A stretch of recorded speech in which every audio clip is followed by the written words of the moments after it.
The Wedding of the Jinn.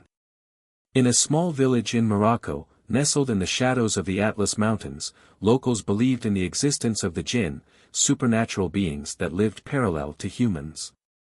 The Jinn were said to gather in desolate places, abandoned ruins, dense forests, and, most notably, under ancient trees.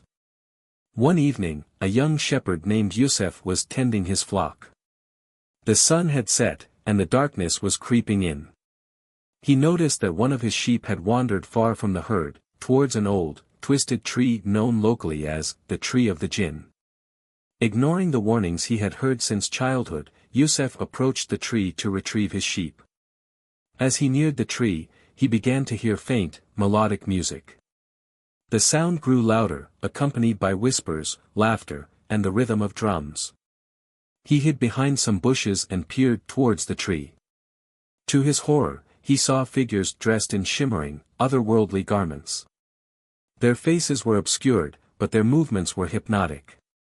It was a wedding celebration, but not for humans. It was a Jinn wedding. The Jinn danced around the tree, their voices blending into a haunting harmony. Suddenly, the laughter stopped. Yusuf felt a chill run down his spine. One of the Jinn turned its head in his direction, as if sensing his presence. Its eyes glowed like embers, piercing through the darkness. Terrified, Yusuf tried to flee, but his body wouldn't move. The Jinn began to approach him, their whispers growing louder. In his desperation, Yusuf remembered an old prayer his grandmother had taught him, a protection against the unseen.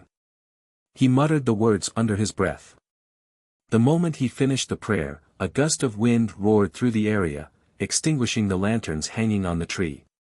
The Jinn let out a collective shriek and vanished into the night. Yusuf stumbled back to the village, trembling and pale. When he recounted his story, the elders warned him to never speak of it again.